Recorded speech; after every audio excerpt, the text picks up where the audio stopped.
MBC가 발표한 대선 여론조사 결과 이재명 후보의 지지율이 47%로 김문수 30%, 이준석 7%를 크게 앞선 것으로 나타났습니다. 코리아리서치가 지난 14일과 15일 진행한 전국 18세 이상 성인 1,003명 대상 조사에서 나온 수치입니다. 누가 당선될 것 같냐는 질문에도 이재명 68%, 김문수 22%, 이준석은 2%였습니다. 이번 대선을 어떻게 보느냐에 대해선 정권교체 필요 57%, 정권 재창출 32%로 나타났고 정당 지지율은 민주당 47%, 국민의힘 32%, 개혁신당 6% 순이었습니다. 투표 의향에선 83%가 반드시 투표하겠다고 답했고 특히 민주당 지지층의 93%, 국민의힘 지지층의 88%가 투표 의향을 밝혔습니다. 이재명 지지층의 91%는 지지를 계속 유지하겠다고 응답했습니다. 대선 레이스가 본격적으로 달아오르는 가운데 전국의 향방 끝까지 지켜보려면 구독과 좋아요 지금 눌러주세요. 영국 브랜드 크라프의 6천만 원대 다이아몬드 목걸이, 샤넬 가방, 그리고 천수삼 농축차.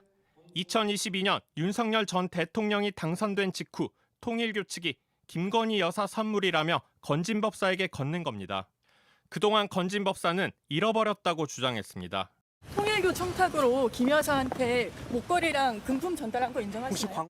검찰이 윤 전 대통령 부부 아크로비스타 자택과 김 여사 수행비서 2명 자택 등을 압수수색한 건 4월 30일. 그런데 이후 검찰이 김 여사 측에 샤넬 가방이 전달된 결정적 증거를 확보한 거로 알려졌습니다. 김 여사 수행비서인 유경옥 씨가 해당 샤넬 가방을 직접 교환한 걸 확인한 겁니다. 이후 검찰은 샤넬 제품 번호를 추적해 통일교 측이 최초 구매한 사실을 확인했고 제품 교환 이력까지 파악했습니다. 확보한 증거에 따르면 1,000만 원이 훌쩍 넘는 샤넬에서도 고가라인 가방입니다. 검찰은 지난 17일 건진법사를 다시 불러 조사했습니다.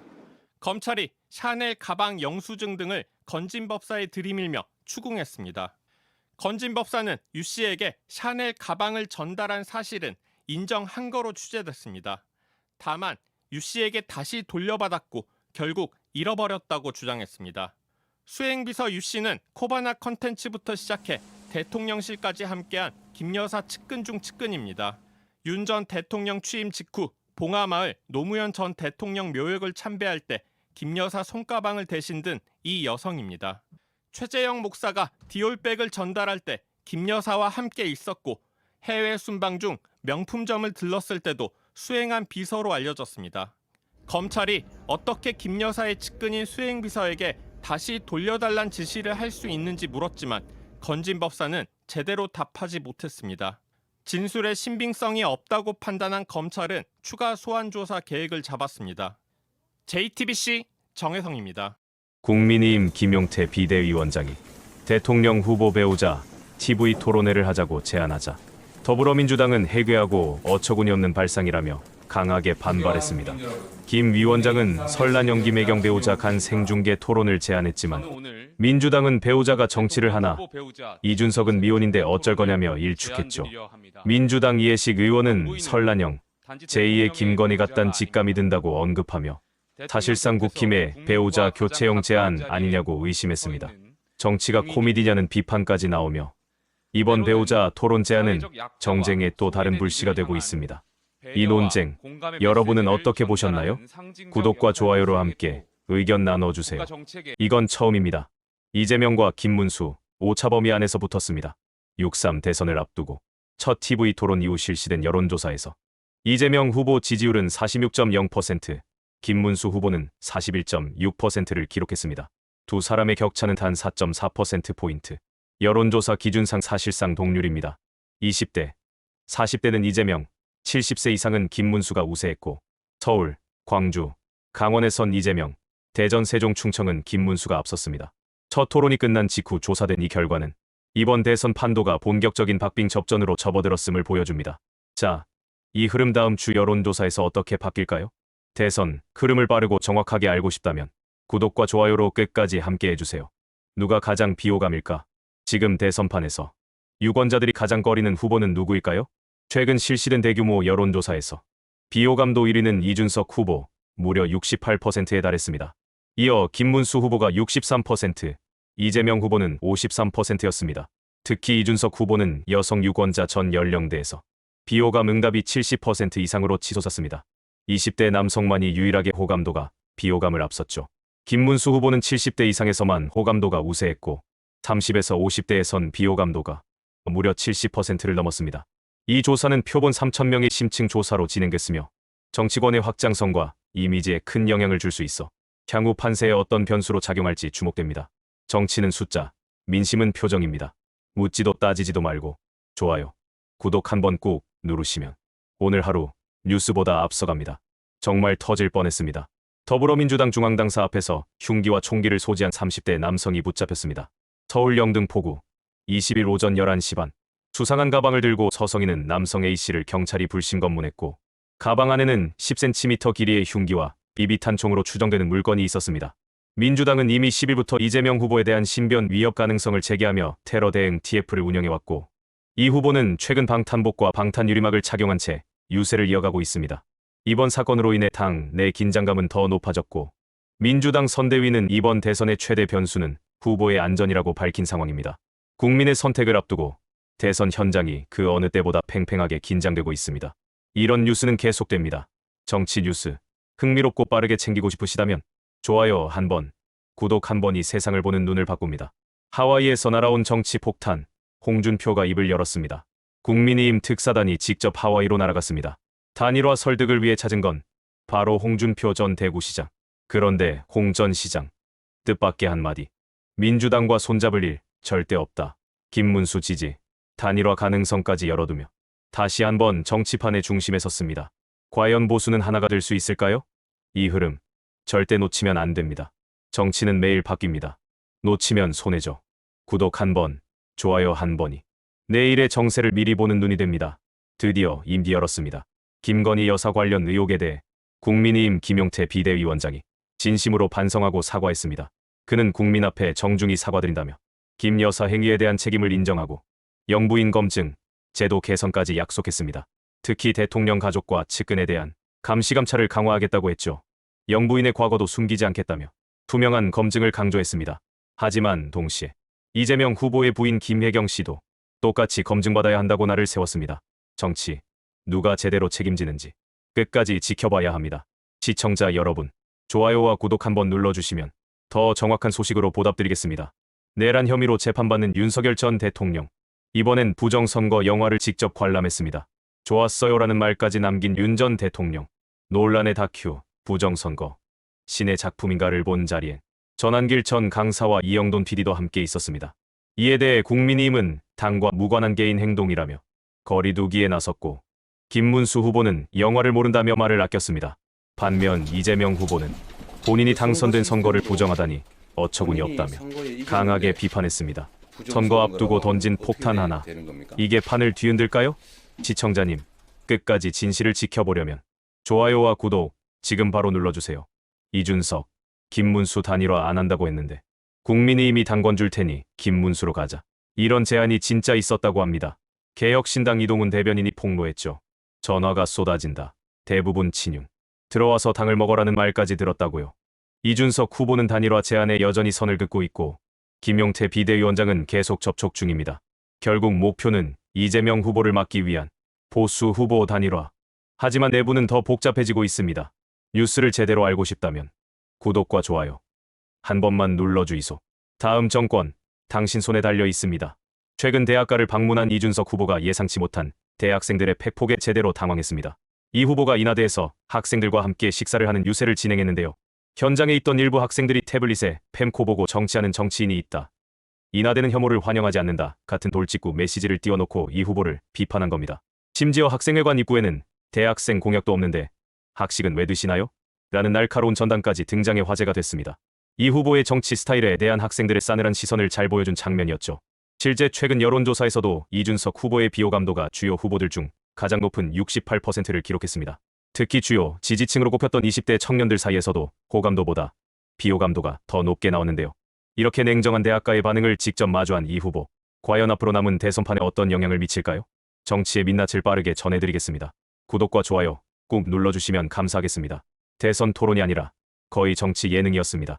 4명의 후보가 한자리에 모였지만 유쾌한 공방은커녕 혀끝에 칼을 품고 나선 듯한 설전이 이어졌죠.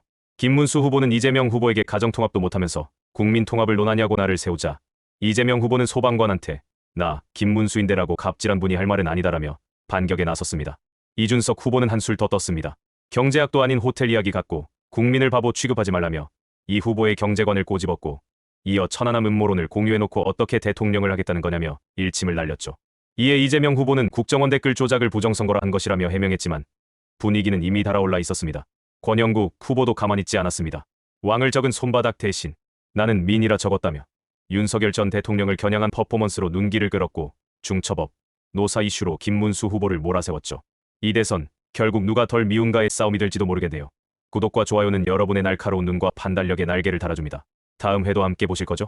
정치권의 중심에서 다시 한번 대립이 뜨겁게 불붙었습니다. 개혁신당 이준석 후보는 최근 이번 대선 단일화는 없다며 국민의힘과의 손잡기를 강하게 거부했습니다.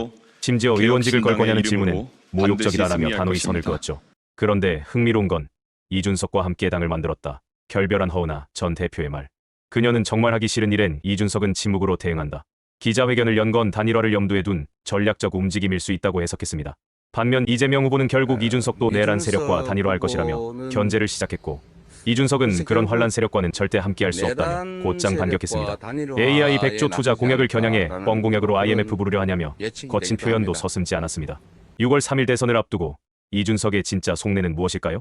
긴장감 넘치는 정치의 드라마, 지금이 바로 하이라이트입니다. 정치에 흥미가 생긴다면 구독과 좋아요 눌러주세요. 더 쉽고 빠르게 매일의 한판 승부 전해드릴게요. 미국에서 선거 전문가들이 한국에 옵니다. 그런데 단순한 참관이 아닙니다. 트럼프 행정부 실세들이 직접 나서서 한국 대선을 감시하겠다고 한 겁니다. 북한 인권 전문가, 백악관 안보 실무자, 사이버 보안 전문가까지 총출동. 5월 27일부터 6월 5일까지 사전투표부터 개표까지 꼼꼼히 들여다본다고 합니다. 중앙선관위는 신중한 태도지만 미국 감시단은 말합니다.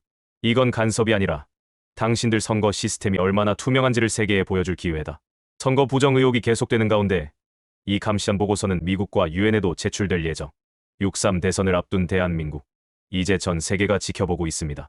구독과 좋아요는 공정한 정보를 만드는 힘. 오늘도 정치 제대로 알고 갑시다. 룸살롱 접대. 황금 두꺼비. 15억 원대 상납 장부까지. 대한민국 정치사의 길이 남을 검찰의 선택적 눈감기가 또 한 번 드러났습니다. 문제의 시작은 2013년. 창조경제 1호로 알려진 김성진 대표가 로비용으로 뿌린 고가 선물 리스트가 검찰 손에 넘어갔지만 정작 이명박, 이준석, 반기문 같은 이름이 적힌 장부는 수사조차 하지 않았습니다.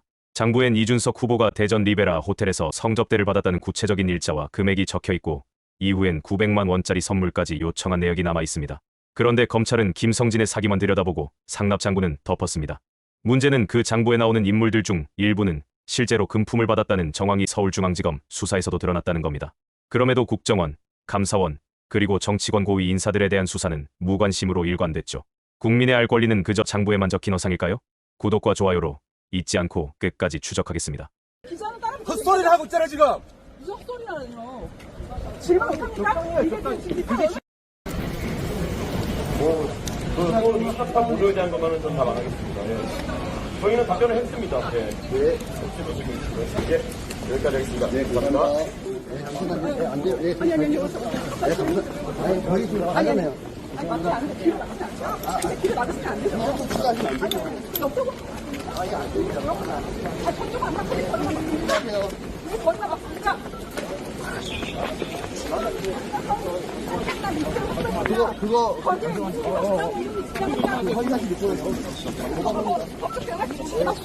다른 의원들이 다른 기자들은 질문을 드리는데 저는 막습니까? 이거는 자기가 법해보니 그런 가능성이 감사합니다.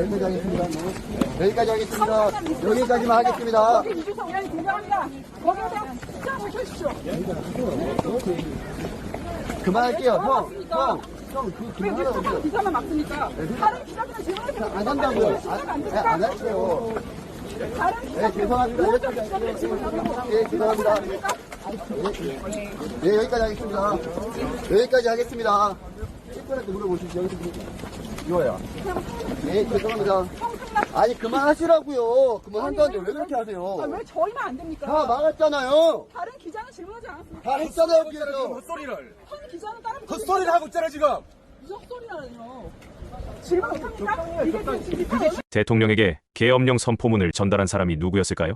경찰이 내란 혐의로 한덕수, 최상목, 이상민 전직 고위 인사 3명을 출국 금지 조치했습니다. 이들은 윤 전 대통령의 12.3 비상계엄 사건과 직접적으로 얽혀 있다는 의혹을 받고 있는데요. 한덕수 전 총리는 계엄 선포문, 최상목 전 부총리는 비상입법 메모, 이상민 전 장관은 언론 통제 지시 메모를 각각 주고받은 정황이 포착됐습니다. 경찰은 이들이 사전에 알고도 묵인했는지, 지시를 전달한 경위는 무엇인지 10시간 넘게 조사했고 대통령실 CCTV까지 분석하며 문서 수령 장면도 추적 중입니다. 이 사건은 단순한 정치 스캔들이 아닙니다. 현직 고위 관료들이 헌정 질서를 뒤흔든 내란 사건에 개입했는지를 가리는 중요한 수사입니다. 앞으로 어떤 폭로가 이어질지 구독과 좋아요로 끝까지 함께 지켜봐 주세요. 2025년 5월 조기 대선을 앞두고 대한민국 정치권이 뒤흔들리고 있습니다. 그 중심엔 개혁신당의 대선 후보 이준석, 그리고 그를 둘러싼 성접대 의혹의 결정적 물증이 될지도 모를 한 대의 오래된 아이폰 6. 이 휴대전화는 2016년 경찰 압수수색 직전 사라졌던 김성진 아이카이스트 대표의 폰입니다. 200억 원대 사기 혐의로 복역 중인 그가 세상과 잠시 끊었던 그 폰. 10년 가까운 시간이 흘러 드디어 그 속 내용이 세상에 공개됐습니다. 뉴스타파가 입수한 이 김성진 폰. 거기에는 정치권, 재계, 언론계를 뒤흔들 그날 밤의 기록들이 담겨 있었습니다. 특히 눈에 띄는 이름 하나. 바로 이준석. 2013년 8월 15일 오후 2시 15분. 김성진은 측근 장 이사에게 문자를 보냅니다. 오늘 이준석 비대위원이 내려온다. 그리고 이어지는 지시. 내가 직접 픽업하고 저녁 식사 후 아마데우스로 간다. 숙소도 잡아라. 잠시 후 장 이사는 답합니다. 이준석 위원님은 유성으로 모시는 게 좋을 듯합니다. 유성으로 준비하겠습니다. 여기서 말하는 유성, 단순한 지명이 아닙니다. 대전 유성구에 있는 고급 룸살롱, 바로 그곳을 의미하는 은어였습니다. 그날 밤의 동선은 놀라울 정도로 치밀했습니다. 이준석을 대전역에서 픽업해 김성진 자택으로 이동, 와인을 곁들인 환대 후 유성의 룸살롱으로, 그리고 마지막은 리베라 호텔. 이 모든 내용이 김성진의 폰 한 문자 그대로 담겨 있었습니다. 심지어 룸살롱 방문 직전 수행비서에게 이렇게 지시합니다. 웨이터 내려가면 뒷좌석 금일산 약 1개 전달하세요. 1개면 됩니다. 그 약의 정체, 경찰 진술에 따르면 성기능 보조제였습니다. 이게 끝이 아닙니다. 이 문자 내역은 7월 11일에도 같은 방식의 접대가 이뤄졌음을 뒷받침합니다. 그리고 이 모든 정황은 김성진과 김씨, 장 이사 세 사람의 경찰 진술과 일치합니다. 경찰은 이 사건을 수사했고 접대 정황을 사실로 판단했습니다. 하지만 공소시효 5년의 벽 앞에 사건은 불송치로 종결됐습니다. 검찰로 가지도 못한 사건, 그렇게 덮인 줄 알았습니다. 그런데 이준석 후보는 최근 SNS에서 이렇게 말했습니다. 검찰이 무혐의 처리했다. 이미 결론 난 사건이다. 하지만 팩트는 달랐습니다. 검찰이 판단한 건 무고혐의 하나뿐. 가세연과의 맞고소 사건에서 무혐의였을 뿐. 성접대 의혹 자체에 대한 검찰의 수사는 존재하지 않았습니다. 경찰 수사 결과는 묻혔고 핵심 물증이 될 수 있었던 김성진 폰은 당시 확보되지 않았습니다. 하지만 지금 그 폰이 돌아왔습니다. 그리고 안에는 수많은 고위 인사들의 이름과 접대 정황이 고스란히 담겨 있습니다. 정치권 일각에서는 이 사건은 이준석 개인의 문제를 넘어 여야를 가리지 않는 대형 게이트로 확장될 수 있다는 경고의 목소리가 나옵니다. 만약 수사가 재개된다면 국회의원, 고위 공무원, 대기업 인사들이 줄줄이 등장할 가능성도 배제할 수 없습니다. 이준석 후보는 현재 대선 레이스 한복판에 있습니다. 공직선거법상 후보가 허위 사실을 공표할 경우 법적 책임을 피할 수 없습니다. 정치인의 말 한마디, 진실이어야 합니다. 특히나 국민 앞에 서는 사람이라면 더욱 그렇습니다. 이번 사건, 단순한 과거의 추문으로 끝나지 않을 겁니다. 10년 전 룸살롱에 불 꺼진 방 안에서 벌어진 일들이 2025년 대한민국의 대선, 전국을 뒤흔들고 있습니다. 유권자들이 바라는 건 단 하나, 진실입니다. 그 진실의 문이 지금 열리고 있습니다. 지금까지의 내용이 사실이라면 우리는 어떤 정치인을 뽑아야 할까요? 여러분의 판단은 어떠신가요? 정치의 진실을 알고 싶다면 구독과 좋아요, 그리고 댓글로 여러분의 생각을 들려주세요. 다음 영상에서 더 깊이 있게 다뤄보겠습니다. 이준석 개혁신당 대선 후보가 또 한 번 커다란 논란의 중심에 섰습니다. 뉴스타파가 공개한 김성진 대표의 휴대폰 문자 내역엔 2013년 이준석 후보의 성접대 정황이 고스란히 담겨 있었습니다. 이준석 위원님 유성으로 준비하겠습니다. 룸살롱 예약, 호텔 숙박, 와인 접대, 그리고 성기능 약까지. 장소는 대전 유성구 룸살롱 아마데우스였습니다.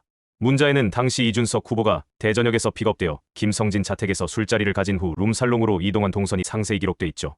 공교롭게도 경찰은 진작의 성접대 정황을 파악하고도 공소시효 만료로 수사를 종결한 바 있습니다. 그런데 이제서야 등장한 김성진 폰은 사건을 덮은 게 아니라 더 큰 스캔들의 서막일지도 모릅니다. 앞으로 수사가 재개된다면 이건 단순한 개인 스캔들이 아닌 거물급 정치인 전반을 뒤흔들 수 있는 정치 게이트가 될 수도 있습니다. 투표용지에 이미 이재명 이름이 찍혀 있었다면 믿으시겠습니까? 5월 30일 경기도 용인 수지구의 사전투표소에서 충격적인 장면이 포착됐습니다.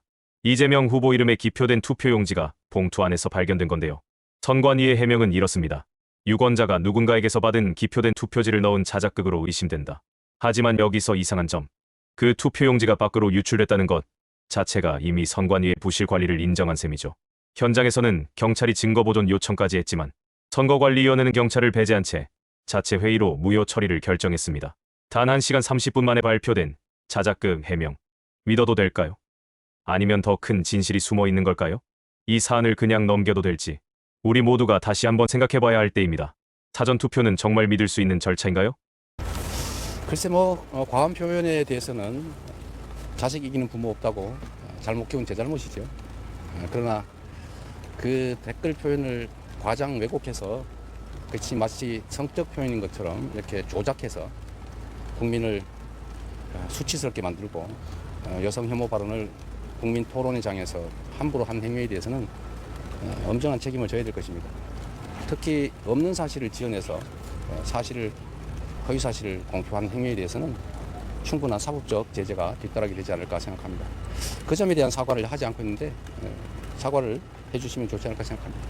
자식 잘못 키운 제 잘못입니다. 하지만 이준석 후보 책임지셔야죠. 이재명 더불어민주당 대선 후보가 아들 논란에 고개를 숙였습니다.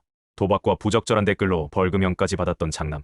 이에 대해 이재명 후보는 자식 이기는 부모 없다고 내 잘못이다며 사과했죠. 그런데 여기서 끝이 아닙니다. 이재명 후보는 이준석 후보가 해당 댓글을 성적 표현처럼 조작해 왜곡했다고 반격했는데요. 국민을 수치스럽게 만들었다. 여성 혐오를 토론장에서 했다며 강하게 비판했습니다. 없는 사실을 만들어내 허위 사실을 공표했다면 사법적 제재가 뒤따라야 하지 않겠냐는 말도 덧붙였습니다. 사과는 했지만 화살은 이준석 후보를 향해 날아갔습니다. 토론장의 말들이 더 뜨겁게 달아오른 지금 당신의 생각은 어떠신가요? 그분이 다시 서문시장에 나타났다. 6.3 조기 대선을 불과 사흘 앞두고 박근혜 전 대통령이 대구 서문시장을 깜짝 방문했습니다. 흰 셔츠에 검정 바지, 수수한 차림으로 시장 골목을 걷는 박 전 대통령. 지지자들은 사인을 받고 연호하고 박수로 반깁니다. 그녀가 밝힌 방문 이유는 의외로 보고 싶었다는 한마디 때문이었습니다. 김문수 후보 유세 때 보고 싶다는 시민들 말에 가슴이 뭉클했다. 그래서 직접 나섰다는 겁니다. 국민의힘 의원들이 대거 동행했고 시장은 주말 인파와 지지자들로 발 디딜 틈 없었습니다. 30분간 손 흔들고 인사하고 부침가루도 사고 박 전 대통령은 그간 못 온 게 마음에 걸렸는데 오늘 풀렸다며 웃었습니다. 보수의 상징 박근혜. 이번 등장이 과연 선거에 어떤 영향을 줄까요? 불법 댓글 조작 제보하면 포상금 5억? 이재명 후보가 선거 여론 조작의 뿌리를 뽑겠다며 칼을 빼들었습니다. 바로 리박스쿨이라는 보수 성향 단체가 자손군이라는 조직을 통해 댓글을 조작하고 있다는 의혹 때문인데요. 이 단체는 특정 후보를 띄우고 특정 후보를 비방한 댓글을 조직적으로 유포하며 댓글 작성자에겐 늘봄학교 강사 자격증까지 준 정황이 포착됐습니다. 이 후보는 이를 두고 반란 행위에 해당한다고 강하게 비판했습니다. 이런 범죄를 제보하면 5억 원도 아깝지 않다며 국민 제보에 대한 획기적 포상 제도까지 만들겠다고 밝혔죠. 이번 발언, 단순한 의혹 제기를 넘어 정치권과 극우 단체의 커넥션까지 파헤치려는 강력한 시그널일까요? 정치가 댓글로 뒤흔들린다면 이제는 국민의 진짜 목소리가 더 중요하지 않을까요?